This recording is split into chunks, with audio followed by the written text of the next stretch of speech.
Let's say it is a nice summer night. You leave the windows open to enjoy some fresh air. All of a sudden you have a visitor. This visitor is a bat, that for some reason found itself to be your guest. And who likes bats as unexpected guests?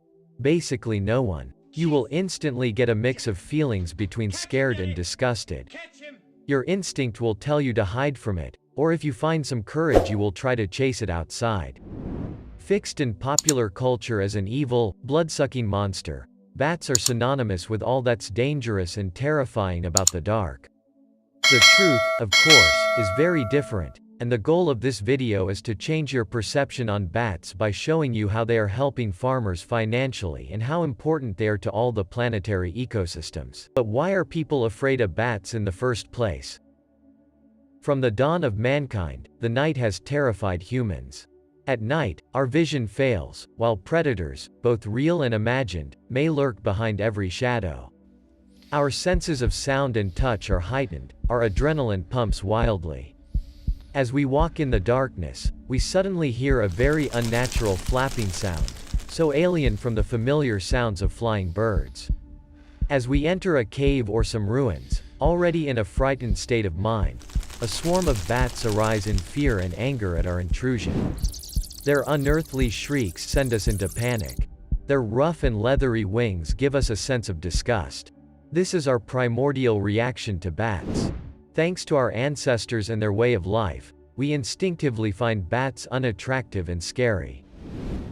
Coming to the modern world, bats don't get the attention they deserve to debunk myths such as, they want to suck your blood, or, they carry deadly diseases. Only 3 of the roughly 1,300 existing bat species are vampire bats, and none of them live in the United States or Canada. Vampire bats don't really suck blood. They make a painless incision near an artery using their sharp teeth and then let the blood come out into a pool before licking it up. Vampires didn't even get the name from the bats, but the other way around. The mythologies existed in various cultures around the world long before vampire bats got their name. On the other hand, bats and flying foxes do carry bacteria and viruses which can be harmful to humans, but the risk of infection is very low. They are mostly known for the rabies virus, but only 0.5% of them carry it. Any warm-blooded mammal can contract the disease, but the primary carriers in North America are raccoons, skunks, bats, foxes and coyotes. Thanks to an increase in pet vaccinations, wildlife now accounts for more than 90% of all reported cases, which are as low as 1 to 3 per year in the United States. Fortunately, rabies is 100% preventable in humans thanks to vaccination. The vaccine can be administered at 2 different times, given pre- or post-rabies exposure, but the post-exposure shot should be given not long after being exposed.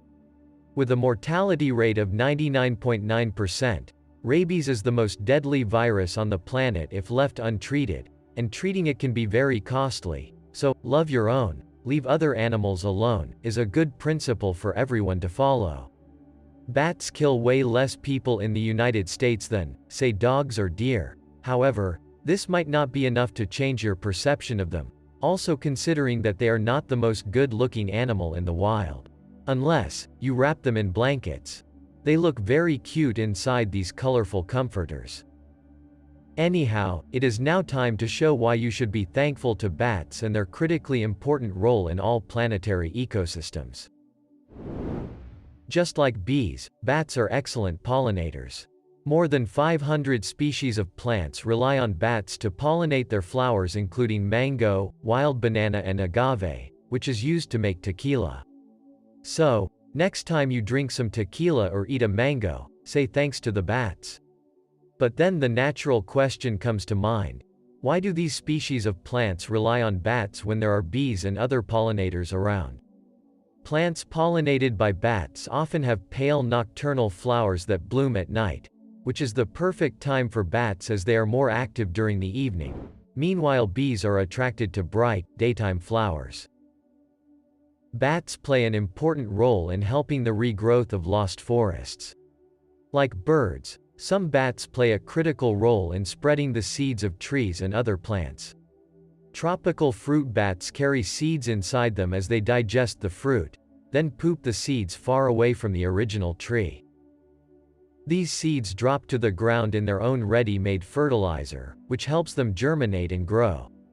Bats are better than birds at this task as they are able to cover large distances during their nightly foraging flights, and are willing to enter deforested areas.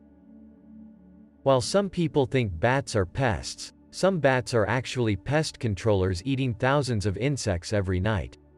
Bats in North America won't bite you or suck your blood, but they will help clear the air of blood-sucking mosquitoes. All bats in the United States are insectivores, they only eat insects. These bats are great for keeping bugs away from crops, as well as saving money on pesticides for the farmers.